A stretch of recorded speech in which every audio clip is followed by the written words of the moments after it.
She had $11.47 in her bank account. And a $2 scratch card she almost didn't buy. What happened next changed everything. Her name was Bernice. Bernice Caldwell, 34 years old, 5'3". Tired eyes. The kind of tired that sleep alone can't fix. Every morning, before the sun even thought about rising over Biscayne Bay, Bernice was already on her feet, packing her daughter's lunch, ironing her uniform, checking the clock. Always checking the clock. She worked at La Palma, a Cuban-American diner tucked along Calle Ocho in the heart of Little Havana, Miami. A real place, the kind of place where the café con leche comes in thick ceramic cups, and the walls are covered in faded photographs of people nobody remembers anymore. The smell of the place never left her. Black beans and plantains, toasted Cuban bread, the sharp bite of espresso that hit you the moment you walked through the door. She loved that smell once. Now it just meant another shift had started. La Palma opened at 6 in the morning and closed at 10 at night. Bernice worked both. The morning rush, suits and construction workers grabbing cafe and buttered toast before disappearing into the city. And the dinner crowd. Families, couples, the old Cuban men who sat at the counter for 3 hours, nursing one coffee and talking about a country they hadn't seen in decades. She moved between them all like water, refilling, smiling, writing orders on a small green notepad even though she had every item on the menu memorized years ago. "Mija, you look tired," the cook, Ernesto, would say through the kitchen window. "I'm fine," she would say back, every time, without looking up. She had a daughter, Aaliyah, 7 years old, gap-toothed and loud and the absolute love of Bernice's entire life. Aaliyah stayed with a neighbor, Miss Carmen, 2 floors up, during Bernice's double shifts. Miss Carmen was 71 and moved slowly, but she was kind and she was safe, and that was everything. Bernice paid rent. She paid Miss Carmen. She paid the electric bill. She paid for Aaliyah's school shoes and the school field trip and the birthday gift for the little girl in Aaliyah's class, whose party Aaliyah was so desperate to attend. And then there was nothing left. Month after month. The same math, the numbers never adding up. The checking account dipping to single digits by the 28th. The quiet panic she swallowed every time she swiped her card at the grocery store, holding her breath until the machine said approved. She didn't tell anyone, not her mother back in Georgia, not her co-workers at La Palma.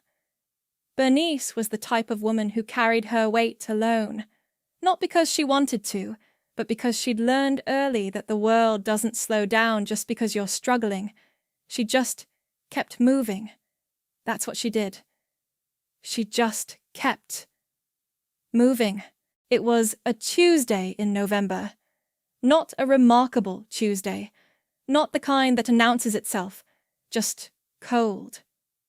Cold for Miami, anyway, and raining in that sideways way the city gets when a storm rolls in from the Atlantic. The kind of rain that soaks you between the door and the car. Bernice's shift had run long. A party of 12 had come in at 8:45, 15 minutes before the kitchen closed. She had smiled and grabbed her notepad and taken their order and run their food and refilled their waters and smiled some more, even as her feet screamed inside her shoes and the clock on the wall crept past 10, past 10:30, past 11. By the time she wiped down her last table and said goodnight to Ernesto, it was nearly midnight. She stepped outside. The rain hit her immediately. She pulled her jacket tight and walked quickly across the wet parking lot to her 2009 Honda Civic, gray, one dent above the rear wheel well, a crack in the rear-view mirror she kept meaning to fix. The gas station next door was still lit up, bright and humming in the dark. She needed to stop for gas anyway, just a little, enough to get to work Thursday. She went inside, grabbed a bottle of water from the cooler, stood at the counter while the attendant, a young man with headphones around his neck, rang her up. And then her eyes landed on the scratch cards. She didn't know why she did it. She almost didn't. She was tired. She had $11.47 in her bank account. $2 was $2, but something made her reach out. Some small, quiet, inexplicable thing. "One of those?"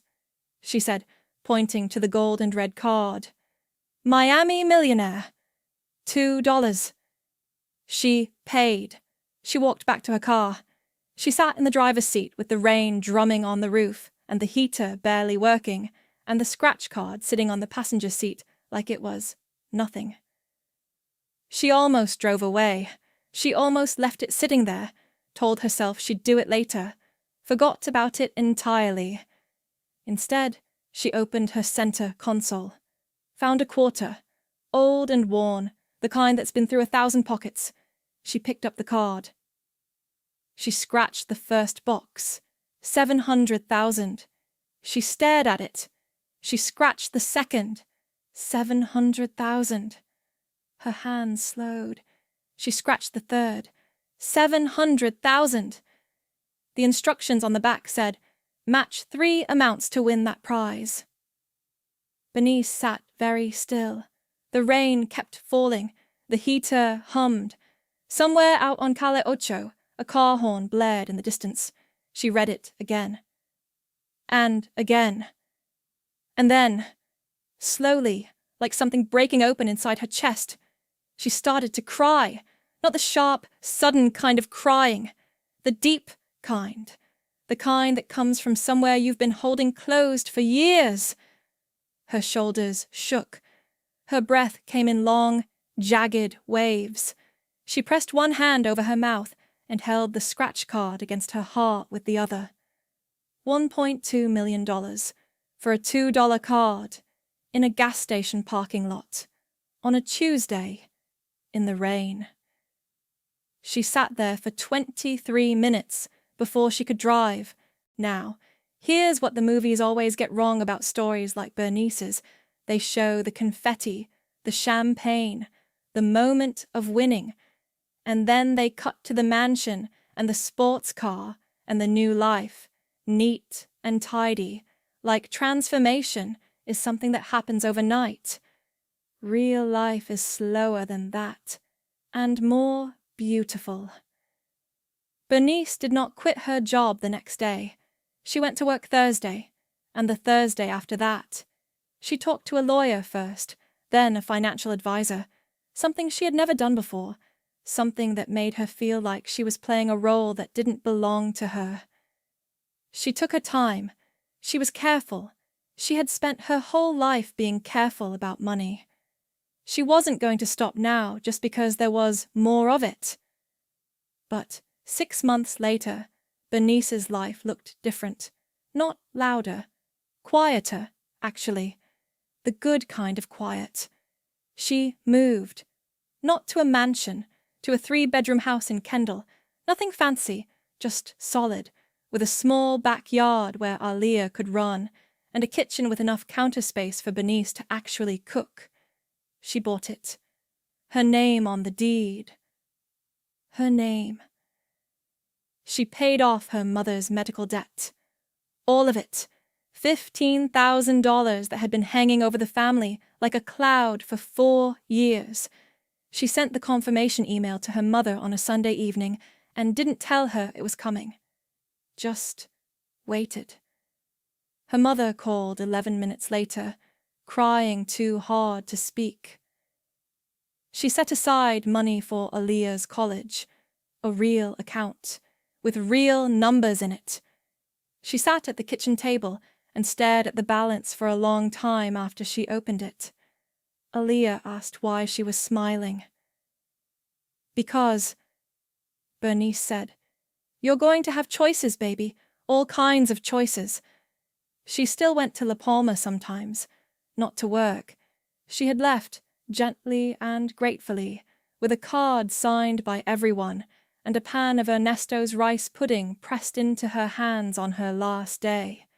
She went back to eat, to sit at the counter with a café con leche and a window seat, and watch the street she had walked 1,000 times.